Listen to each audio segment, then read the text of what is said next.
The world we live in is full of things we don't understand. Being the curious humans that we are, we naturally try and seek these things out. Doing so has led us to remarkable discoveries and inventions that we never could have imagined 100 years ago. We've defeated disease, built to the sky itself, created machines that could take us beyond the clouds and the stars. If our ancestors could see us and what we've created,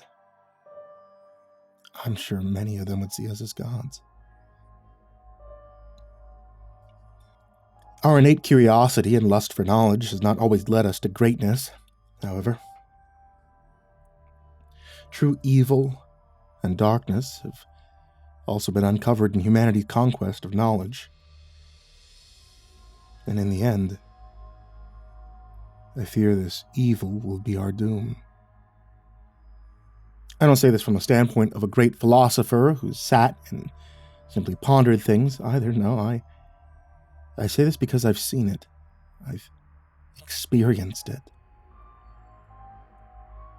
I was a part of it. The event I'm about to relay to you is true in its entirety.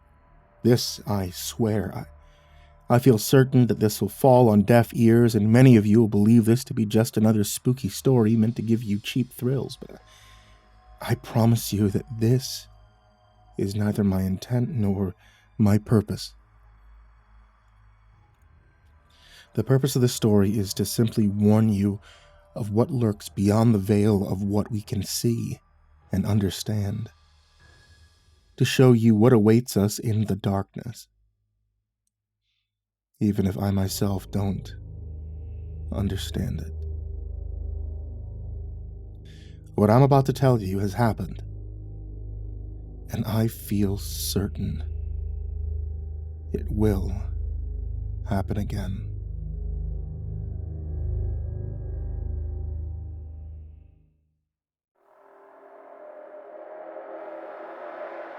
In 1971, a not-so-well-known scientist began preparations for an extremely secretive project known simply as the Harbinger experiment. I'd like to keep the identity of the scientist a secret for personal reasons, so throughout the recounting I'll refer to him as Zimmerman. Zimmerman's background is unclear at best beyond 1971. All that's known about him before that time is that he had grown up somewhere in Maryland with a strange fascination of the occult and supernatural. This later made him an outcast amongst his fellow scientists due to how scoffed upon the metaphysical was, and still is, at the time. Zimmerman's opinions concerning the otherworldly were not the sole cause for him being an outcast, though. It was his methods that made him widely unacceptable amongst his peers. Zimmerman was well known during this time for being ruthless and cold beyond measure. He never cared about the means. All that mattered to him was results. And if he predicted the results to be valuable enough, anything would be worth obtaining them. It was this insatiable and brutal lust for the truth that made him feared amongst those that knew of him. And the few that knew of him and did not fear him, believed in him, and followed him and his work very closely. The word Harbinger itself has such a mysterious and intimidating taste to it. Maybe it's the way it rolls from our tongues, or maybe it's simply due to its association with the project, but the word always seems to carry a certain amount of doom with it, which would make sense. The word itself means to warn or forebode. I can't imagine Zimmerman's reason for giving the experiment this title, but in retrospect, it fits perfectly. Zimmerman came to a select few, me being one of them, and he told us that he was working on something big, and that he needed people who could keep confidentiality and not spread idle gossip of his work. While he did not fully trust some of us, he did know that we were professionals and that, for some reason or another, we were all in dire need of employment. I'd worked at the local clinic as a doctor, but I was caught stealing medication and was promptly fired. This left a very dark mark on my resume. So work was hard to find.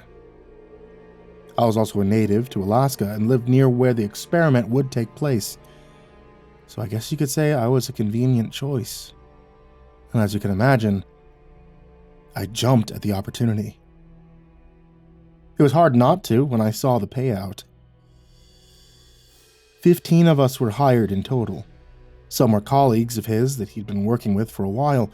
Some were maintenance workers, a few hired as private security. I was the only medical professional to be hired.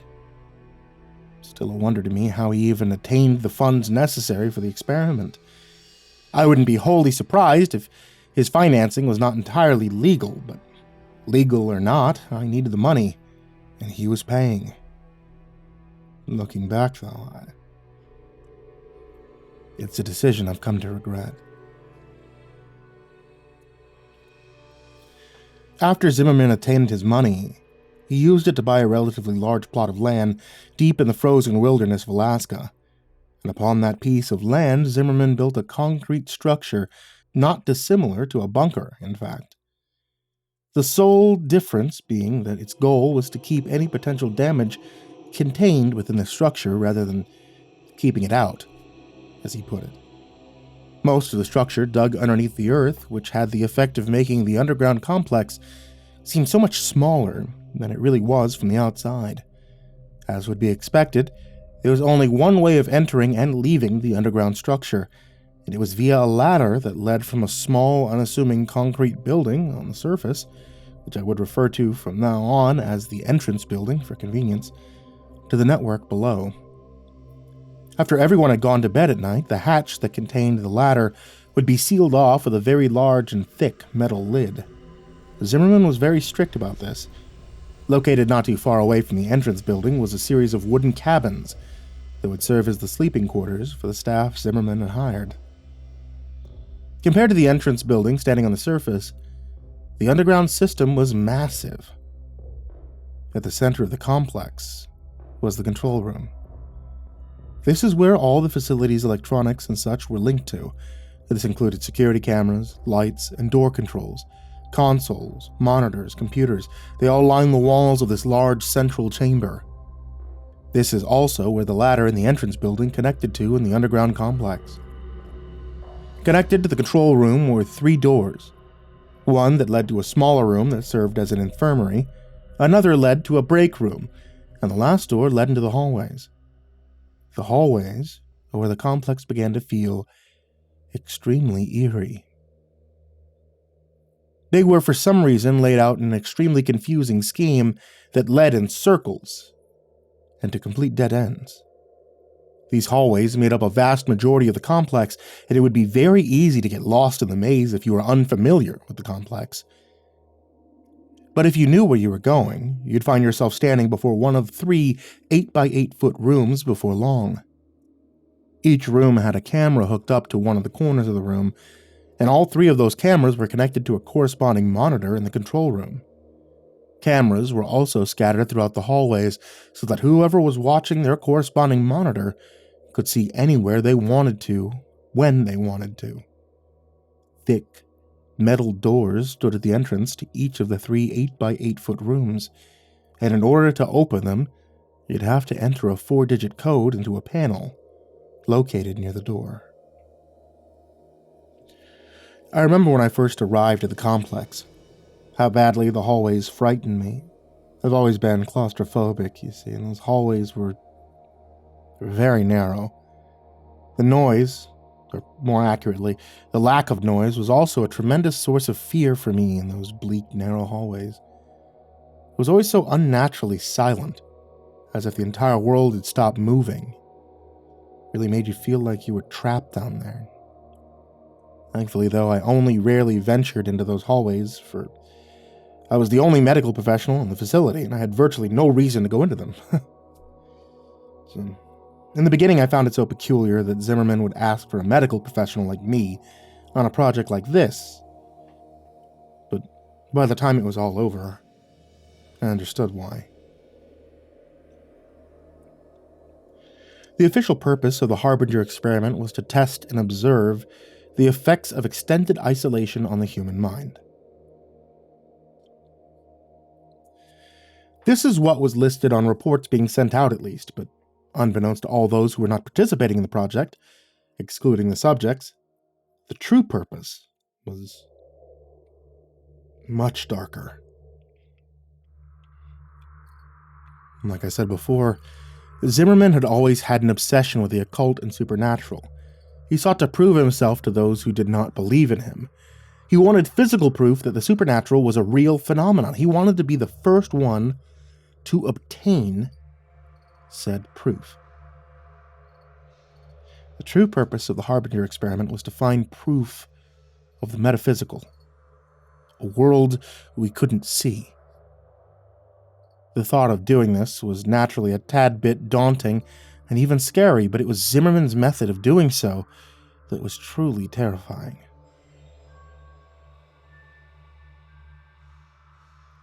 Zimmerman believed that he'd be able to open a portal between worlds momentarily, allowing 3 random entities to cross over to our world, and each one of these beings would be trapped within one of the 3 rooms. Zimmerman had the theory that an entity would try and latch onto the nearest living thing that had the capacity for it. He wanted to use this technique to trap a spirit in a physical form by allowing it to enter a living being that had been injected with a compound mixture of Zimmerman's creation. In theory, this compound would keep the entity from simply leaving whatever it was attached to. The only way it'd be able to leave a host who had been injected with the compound was through death. According to Zimmerman, the host would have to be something living, with a will strong enough to survive the possession. And there's only one known species that possesses the amount of will required for this. Humans. Zimmerman had also done something to ensure the entities would only enter the 3 rooms, and that there would only be one entity in each room, though I can't say I know exactly what he did. In fact, I know next to nothing when it comes to how Zimmerman managed to do what he did. He liked to keep his methodology a secret to his most trusted colleagues, most likely due to his paranoia that someone would steal his ideas and take credit for the success of said ideas. If I had known that this was the true purpose before I signed up, I may have reconsidered. But Zimmerman decided not to tell us until we were all gathered at his fortress. Even if any of us wanted to leave, I doubt we would have been able to. The security team Zimmerman had hired was loyal to him and to the payout. It wasn't likely that Zimmerman had given them the order to now allow anyone to leave. There were 3 different subjects included in the experiment. All were native to Alaska, and each one was lured into the project under the belief that they would be participating in a harmless study in the effects of isolation on the human mind, as I mentioned before.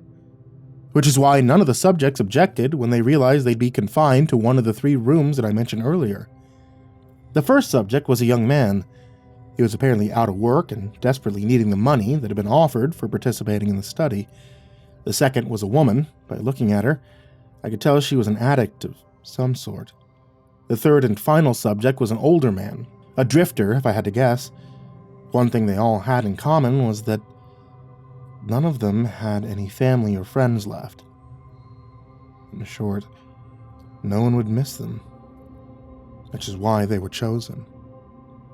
I'm sorry, I wish I could supply more information about the subjects, but all of this has been drawn from memory, and I was given little information on the 3 to begin with. The experiment did not officially begin until 1987, 16 years after its original announcement. I was eager to begin, so I began packing up and headed to the complex as soon as I could. I arrived at the complex a week before the subjects had even signed up, and a whole month before the project even began. I was not the first to arrive by any means. When I got there, Zimmerman, his colleagues, and the security team had already arrived. I suppose you could say I was among the people Zimmerman did not trust to arrive first. Everyone had arrived about a week before the experiment began. There was a noticeable rift between those who were simply for the money, like me, and those who were followers of Zimmerman.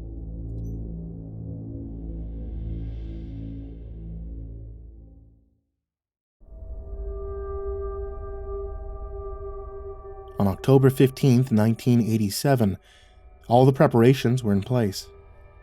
The subjects had been sealed in their rooms, the cameras, lights, and speakers were fully operational, and all the staff members had settled in. The time had come for the experiment to officially begin. Zimmerman asked everyone to report to the control room around 9 p.m.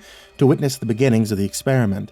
He wanted everyone to be present when he proved that all of his theories had been correct, and that he was not just a madman. He wanted us to see the fruits of his labor. When everyone had finally gathered in the large control room, Zimmerman turned to us and simply said, "Observe." He then turned his back to us, leaned into the microphone that would project his voice through the 3 rooms, and then he began chanting in a strange language that I feel certain no one but Zimmerman could understand. We all observed the 3 large monitors on the wall, silently waiting for something to happen. The subjects all stood in their room, dumbstruck by Zimmerman's chanting, staring at the monitors with confused expressions on their faces. After about 5 minutes, I felt something awful. I can't explain what exactly it was, but a horrible feeling of dread washed over me, riddling me with fear. It was then that the ground actually began to shake suddenly and the lights began to flicker. Zimmerman continued chanting into the microphone as if nothing was off or wrong, while the subjects began dashing around in their rooms, screaming for help. Then suddenly the ground stopped shaking and the monitor's images turned to static. The air began to become very heavy as we all stared at the monitors, waiting for them to regain their image and show us what was happening or had happened in those 3 rooms. For a while, all was silent. But then, there was screaming. The screams of a woman going through unbearable pain, and terror began to echo through the compound. The similar screams of men began to coincide with the woman's terrified screams, and together they mixed into an awful symphony of pain and fear that beat mercilessly into our ears. Those of us who were here for the money began to give each other scared looks, while those loyal to Zimmerman seemed completely unfazed. We wanted to leave and never come back to this awful place, but we all knew deep down that Zimmerman would never allow that to happen. We were here for the long haul. There was no escape. It was 10:13 p.m. when the screaming finally stopped. The monitors had yet to reveal to us what occurred in those 3 rooms. As soon as the screaming ended, Zimmerman stood and dismissed us all for the night, adding that we were all forbidden to come back to the compound until 10 a.m. tomorrow morning. Not like any of us wanted to. We all solemnly made our way out of the compound and towards the cabins and settled in for the night. I feel it's safe to say that not all of us slept well that night, and I was not one of them. The following morning, all the staff had arrived at the entrance building. We all stood inside, exchanging tired or nervous looks as we waited for Zimmerman to arrive and open the hatch that concealed the ladder. I could see palpable fear in the eyes of some of us, while others did not seem to have been remotely affected by what happened last night. Zimmerman showed up 5 minutes after 10, apologizing for his tardiness as he came through the door of the entrance building. He opened the hatch and, without any hesitation, began descending the ladder downwards into the dark abyss. He almost seemed enthusiastic. I was the first to follow behind Zimmerman's dark descent into the facility. It seemed that the farther I climbed down, the more the darkness closed in on me, as if it was trying to swallow me whole. And as I climbed deeper, I couldn't help but feel that this place was different, somehow. While before there was only the unsettling concrete hallways and rooms, now there was something else. Something made the eeriness feel so real and personified. It felt like a horrible and gruesome scene awaited us down there, but I continued climbing downward. Despite my fear and my hesitation, this was no longer just a spooky bunker. There was darkness and malevolence in the air. A true evil now lived here, and I could feel it. We all could. I finally felt my foot touch ground and let out a silent sigh of relief to be on solid ground. Almost as if, on cue, the light bulbs came alive, dousing the room in their warm and welcome light. Zimmerman must have turned on the power, I thought. I allowed myself to take a couple of seconds to examine the control room. It was exactly as we had left it last night, for which I gave a silent and thankful prayer. It was almost as if nothing unusual had ever happened. I shook myself from my thoughts as I remembered the static-filled monitors from the night before. I let my eyes slowly make their way towards the monitors on the wall, anticipating the grim and fearful scenes that would be on them. My attention was first grabbed by Monitor 1 and 3, which were still pure static. It would have been a small relief, but then the motionless image on Monitor 2 caught my eye. Room 2 was entirely still, and everything seemed entirely untouched. I couldn't help but gasp as I noticed the only thing that was different. The woman lay in the center of the small concrete room, an expression of fear and terror frozen into her gaunt face. She lay silent and lifeless on her back. Zimmerman's expression turned angry when he saw this. He ordered that second monitor be turned off, and it was. We didn't ask why. It's not like any of us wanted to see the dreadful scene any longer. He also ordered that if the images in Monitor 1 and 3 did not return within the next 2 hours, the security team would be sent to investigate the rooms. The security team nodded at hearing this. They made it seem as if they had no fear, but I could see it in their eyes. The subtly loud tick-tock of the clock was the only sound that echoed throughout the control room while I stared at the monitors. An hour and 50 minutes had gone by, and static was still all that occupied Monitor 1 and 3. All the other staff members were working except me, and this was due to the fact that the project had been completely injury-free thus far, so I essentially had nothing to do but wait for someone to hurt themselves. Zimmerman, a couple of his colleagues, and I were the only ones that occupied the room. They quietly chatted amongst each other on the other side of the room, while I spent my time reading and pondering the situation I currently found myself in. I had clearly made a mistake coming here. The corpse lying in Room 2 was evidence enough of this. And God only knew what awaited us in Rooms 1 and 3. My thoughts were soon interrupted as Monitor 3's image returned. The clear image now displayed on the screen made everyone's eyes noticeably widen. What was displayed on the monitor was horrifying. A humanoid thing stood in the center of the room, staring directly at the camera, unmoving. It was wearing the jumpsuit that Subject 3 had been issued, but this clearly was not the same man that had entered the room. What caught my attention first was its eyes.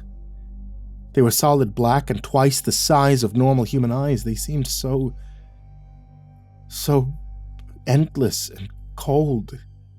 Its head had also grown with the eyes in such a symmetrical and unsettling manner.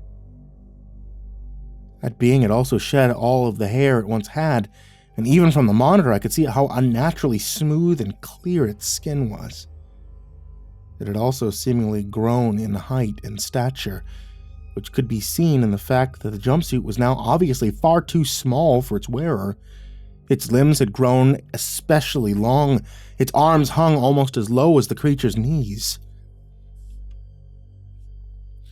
What we were looking at was in no way the same man we had sent inside. Fear. Fear was all I felt as I continued to stare into the monitor at the thing in the room, and my fear seemed to be shared by those around me, which made me feel kind of good. And it may sound awful, but it was a bit satisfying to see that Zimmerman and his colleague could feel fear too. But at the same time, it was worrying because this showed this was not part of Zimmerman's plan. Something had gone wrong. We all stared into the monitor at the thing despite our fears. It was almost as if we were in a trance. My already present fear began to grow and spread rapidly through my body as I became lost in the creature's eyes, trapped in its horrifyingly hypnotic gaze. After what felt like forever, I managed to break eye contact with the creature and divert my attention from the monitor, and when I did so, I felt my fear levels drop considerably. After a short while, Zimmerman ordered his security team to make their way to Subject 1's door just as he said that he would do. The security team left without question, armed only with batons and pistols. I focused my attention on watching the men progress through the hallways, towards Subject 1's room via the cameras. Even through the not-so-high-quality cameras, it wasn't hard to tell that these men were afraid of what awaited them. Their heads were downcast as they walked. They didn't possess the same confidence within them that they did when this project began. They looked like scared little boys being sent off to a terrible war. Eventually, they made it to the door. We had perfect vision of them and the door via the hallway camera. One of them said something through one of their walkie-talkies and made a motion towards the camera. In response, one of Zimmerman's colleagues buzzed the door open. The men already had their pistols out by the time the button was pushed. Slowly, the door began to open. We all watched eagerly as the men began to approach the door, guns aimed inside. And suddenly, without warning, there was a loud shriek, and as something bounded out of the room at the men, the monitor turned to static. Immediately, we could hear screaming echoing down the halls, followed shortly after by the distinct sound of gunshots. We could do nothing but wait. After a couple of minutes, the screaming and gunshots stopped. We all waited and prayed, hoping that whatever bounded at them from the room would not be the one to return to the control room. And after a couple more minutes, 3 of the men came back, carrying with them the corpse of the 4th. He had massive cuts covering his chest, and his face was shredded. You couldn't even tell who he was anymore, or even that he was human.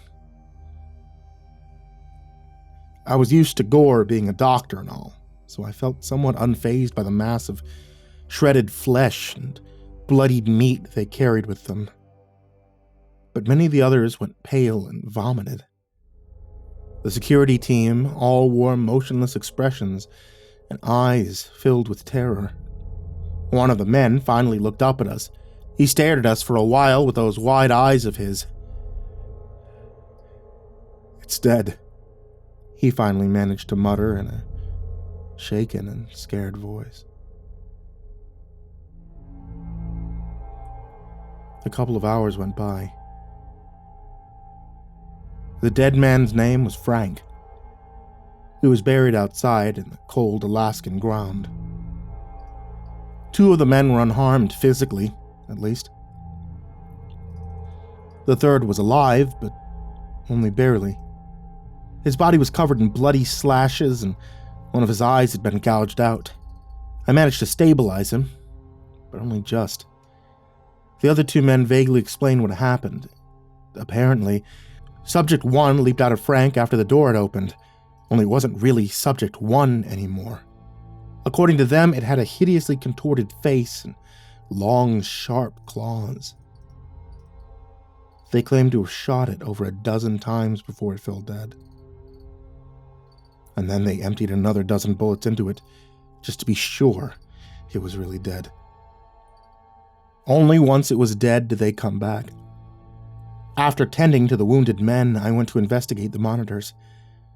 As afraid as I was of seeing what those monitors may have held, I needed to see.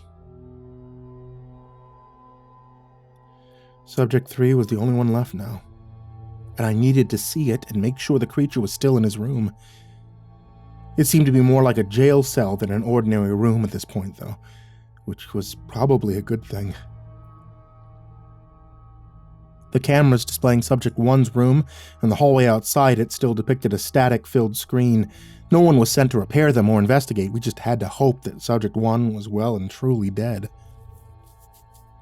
Monitor 3's image was exactly the same as I had left it. Subject 3 was still staring directly into the camera at us. He was still in the exact same position, and if not for the small fan in the corner of the room, I would think that I was looking at a still image. In a way, I felt relief at seeing this. Relief that he was still in his room. Hadn't escaped while no one was looking. After everything quieted down, I noticed something especially unusual. There was a strange sound emanating from somewhere. At first, it was barely noticeable. The only reason I heard it was because of how extremely quiet it was in the infirmary. But as time went by, it slowly began to increase in volume. After about an hour, it was loud enough that everyone else could hear it too. And after a couple more hours, its volume had increased so much that we could determine what the noise was. It was a song. One of the staff members identified it as "Living in the Sunlight" by Tiny Tim. Apparently his father loved this song, listened to it frequently. The song seemed to be on a loop and kept replaying itself. Although we were able to identify the noise, we remained unable to identify its source. We knew that it wasn't coming from the speakers because we had turned them off. It seemed to be emitting from the walls themselves. More time ticked by as we all began to become increasingly agitated by the song. I spent most of my time in the infirmary attending to Frank or in the control room. Fear hung in the air, and the presence of unmistakable darkness and evil was no doubt its source. Subject 3 still hadn't moved. He had kept his unblinking gaze fixed on the camera the entire time. It always felt like he was staring directly at me, no matter where I was in the room. I think this effect was also felt by others due to the fact they seemed to move around the room a lot, and for seemingly no reason. After a few hours, the song was so loud that people almost had to shout in order to communicate. We'd been trying to find its source so that we could turn the song off, but it was to no avail. The source was completely unidentifiable.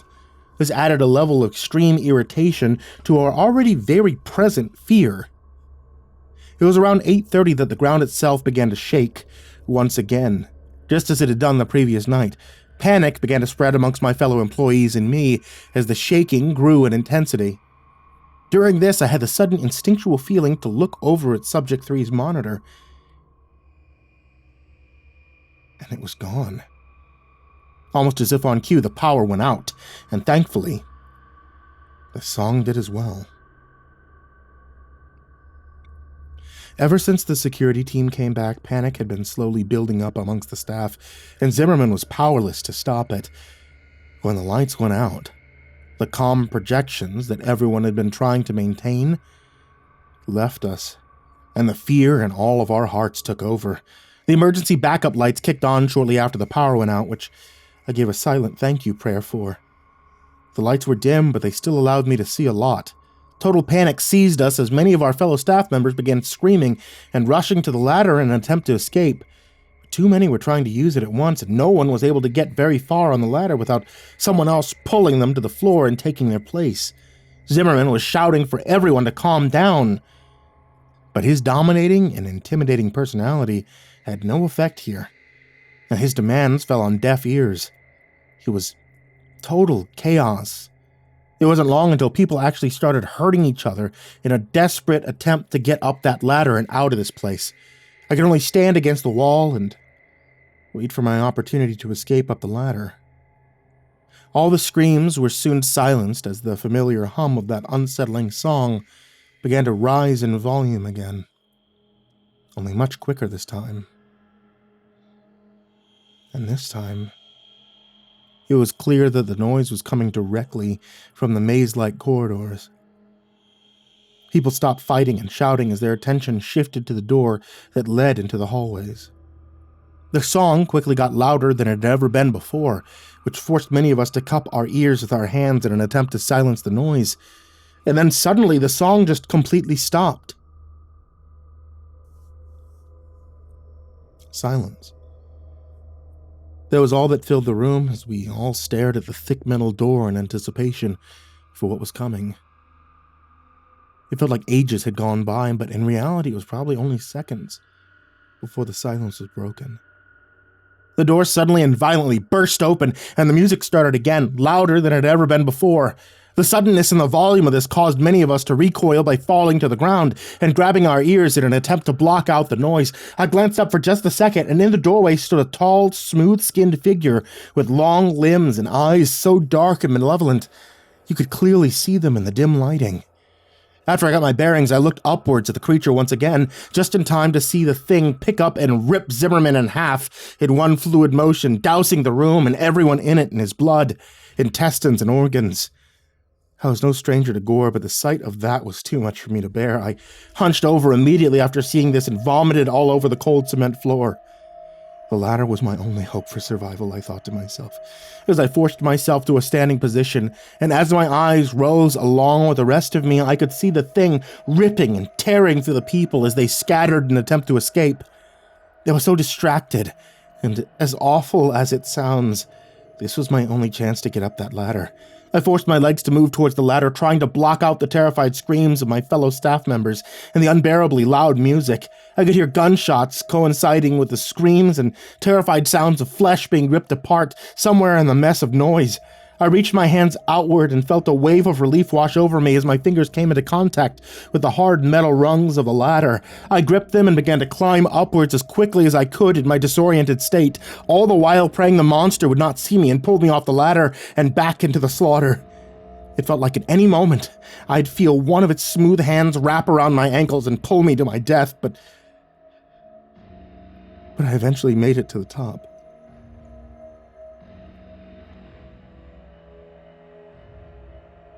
There was no question in my mind. I had to close the hatch and seal the thing down there. Even if it meant certain death for my colleagues, I couldn't allow that thing to escape. I gripped the thick metal lid and I began to push with all of my might in an attempt to seal the underground complex off. Despite how dense and sturdy it was, the lid was surprisingly easy to move. It didn't take very much effort to push over the hatch, even in my weakened state. And in seconds, the hatch was completely covered by the dense metal lid. I collapsed on my side and began to vomit some more as exhaustion overtook me. And as I laid there, I realized something. Aside from my labored breaths, the only thing I could hear was the faint echo of that song from down below. I felt as though I'd lose more of my sanity if I continued to lay there, listening to that song. So I once again forced myself to my feet and began to make my way to the wooden lodge that I had stayed in the previous night. It's where I left my baggage and also where I left the keys to my truck. Of the 15 staff members that took part in that forsaken experiment, I'm the only one who survived. I've never returned to the awful place where all this happened. I don't intend to. The project was very secretive, and Zimmerman was the only one who knew all the details of it. And as far as I know, no one's aware of my involvement aside from me. In fact, I'm probably the only one who knows what the Harbinger experiment truly was, let alone what actually happened. By now, you're probably wondering why I've told all of you about something none of you should be aware of. I mean, maybe you're expecting me to give you a speech about not messing with things you don't understand, or something along those lines. I hope not, for I don't have a speech to give or a lesson to impart. I began hearing a noise earlier today. Almost immediately, I recognized the noise as a very haunting and familiar song. I didn't even try to trace it to its source. I knew it would be pointless, and as the day had progressed, the song had increased in volume. Loud enough now that I can very clearly make out the lyrics. I'm completely unable to escape Tiny Tim's voice. It's followed me everywhere I've gone. Subject 3 is coming for me. And I know my time left in this world is extremely limited now. I guess you could say that I just wanted to tell the tale of the Harbinger experiment before it was lost forever.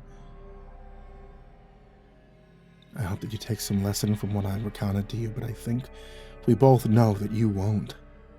I mean, let's be honest. You don't believe a word of what I just told you, and I don't blame you. I wouldn't believe me if I were you. To you, this is nothing more than something you get cheap thrills from. You're probably mindlessly surfing the internet while you click a link and find yourself here. Wherever here may be. And to be honest, I don't care if you believe me or not. Even if you do, it probably won't stop you from trying to uncover the truth of a darkness that few of us have ever seen. Certainly never stopped Zimmerman. If you want a lesson, look at what happened to him when he went seeking the truth. I pray that none of you will ever discover this truth. I pray that none of you ever have to see the evil that I've seen. And I hope you all get to live in ignorance of what lies beyond the veil, of what we can actually understand. It's here now. I could feel its black eyes burning into me, just as I could all those years ago. I'm as much to blame as Zimmerman is for the monstrosity that's now free to roam the world, even if I was not the one to create it. I'm sorry. Please forgive me.